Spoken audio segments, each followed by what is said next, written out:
नमस्कार, good morning friends. मैं Mahendra sir महेंद्राज जी के स्टडी के इस मॉर्निंग न्यूज सेशन में आपका स्वागत करता हूं। चर्चा करते हैं आज की प्रमुख खबरों के बारे में। तिथि है 14 जून 2020 तथा दिन है रविवार का। आज की प्रमुख न्यूज बनी है नेपाल ने बनाया है एक विवादित मैप। दूसरी न्यूज है 69,000 पदों पर भर्ती करने की अपील की सरकार ने सुप्रीम कोर्ट में। अगली न्यूज है 22 लाख महिलाओं को रोजगार देगी यूपी सरकार। आज है विश्व रक्तदान दिवस 14 जून। चलिए प्रारंभ करते हैं। नेपाल की संसद में विवादित नक्शा तैयार किया है और भारत के कुछ ऐसे 3 क्षेत्र हैं जिन्हें उन्होंने अपने नक्शे में दर्शाया है।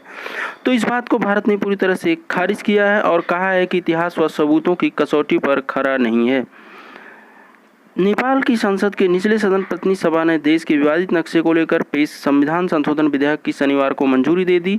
इस प्रस्ताव के खिलाफ एक भी वोट नहीं पड़ा। एक नए नक्शे नेपाल ने तैयार कर दिए जिसमें भारतीय क्षेत्र के कालापानी, लिपुलेख और लिम्पियाथुरा को अपने देश का हिस्सा दिखाया है।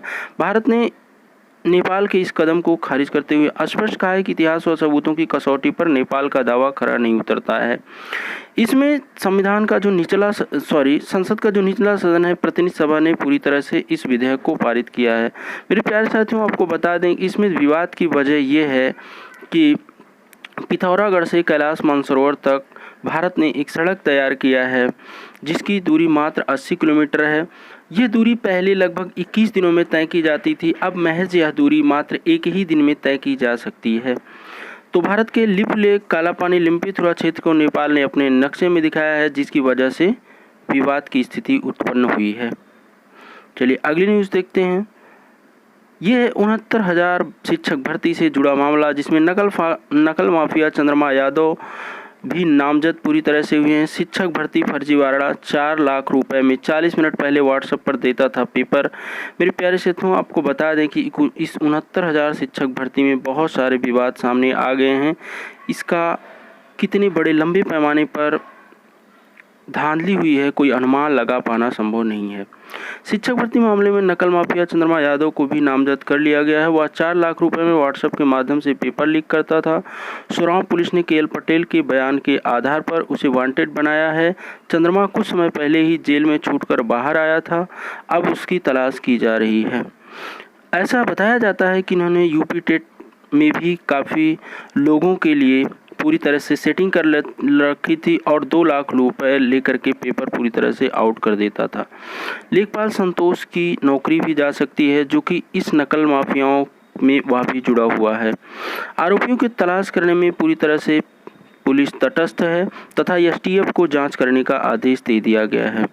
अगली न्यूज बनी है शिक्षक भर्ती मामले में आदेश में बदलाव करने की मांग। यूपी सरकार ने सुप्रीम कोर्ट में दायर की याचिका और कहा कि हमें 69,000 पदों पर भर्ती करने की स्वीकृति पूरी तरह से प्रदान की जाए। उत्तर प्रदेश सरकार ने सुप्रीम कोर्ट में आवेदन दायर कर उस आदेश में बदलाव करने की मांग की है जो कि सुप्रीम कोर्ट ने दिया था, जिसमें 69,000 सहायक शिक्षक भर्ती में करीब 37,000 भर्तियों पर रोक लगा दी गई है। यूपी सरकार ने कहा है कि उसे सभी 69,000 पदों पर भर्ती करने की इजाज़त मिले। आवेदन पर सोमवार को सुनवाई हो सकती है। सरकार की ओर से कहा गया है कि राज्य में हर साल हजारों की संख्या में शिक्षक सेवानिवृत्त होते हैं। अगर लंबित मामले में फैसला शिक्षा मित्रों के हक में आता है तो राज्य सरकार उन्हें भी भर्ती करेगी क्योंकि शिक्षकों के पद रिक्त होते रहते हैं। तो इस प्रकार से 37,339 शिक्षा मित्र हैं, लिहाजा इन पदों पर भर्ती फिलहाल नहीं होनी चाहिए, सरकार का ऐसा कहना है। इस आवेदन पर गत 9 जून को सुप्रीम कोर्ट ने 69,000 पदों में से 37,339 पदों के लिए भर्ती प्रक्रिया पर 14 जुलाई तक के लिए रोक लगा दी है। अगली न्यूज है 22 लाख महिलाओं को रोजगार देगी यूपी सरकार। 2 लाख नए महिला स्वयं सहायता समूह को गठन कर स्वरोजगार से जुड़ेगी योगी सरकार। रोजगार के नए क्षेत्र 1 लाख से अधिक परिषदीय स्कूलों में मिड डे मील बनाने का काम समूहों को दिया जाएगा। जैसा कि अब तक इसके पहले भोजन माता मिड डे मील भोजन बनाने का काम किया करती थी, किंतु अब ये महिला समूहों के द्वारा कार्य किया जाएगा। महिला स्वयं सहायता समूहों को गांव में राशन की दुकानें आवंटित की जाएंगी। मनरेगा में हर 50 श्रमिक पर एक महिला मेट की नियुक्ति की जाएगी। गांव में बैंक और जनता के बीच की कड़ी के रूप में 58,000 बैंक करेस्पॉन्डेंट सखी की नियुक्ति की जा रही है। मुख्यमंत्री ने 15 जून से 1 करोड़ मानव दिवस रोजगार सृजन का लक्ष्य रखा है। 1 करोड़ श्रमिक पर 2 लाख मेट नियुक्त किए जाने की योजना रखी है, जिसकी वजह से काफ़ी लोगों को रोजगार मिल जाएगा। चलिए अगली न्यूज है, आज है विश्व रक्तदान दिवस 14 जून। आप लोगों को बता दें कि 14 जून 2004 ईस्वी से विश्व रक्तदान दिवस की शुरुआत की गई।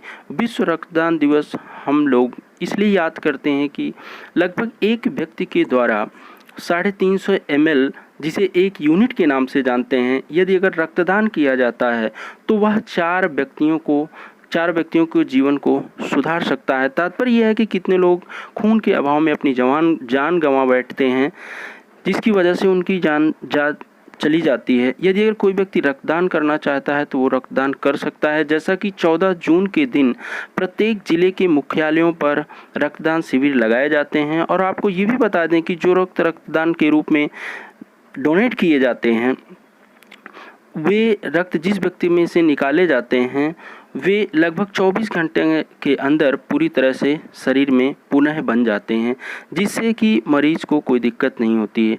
लेकिन रक्तदान करने के लिए कम से कम 18 तथा अधिकतम 65 वर्ष की आयु से अधिक नहीं होनी चाहिए। चलिए, तो इसी के साथ आज की न्यूज़ समाप्त होती है। धन्यवाद।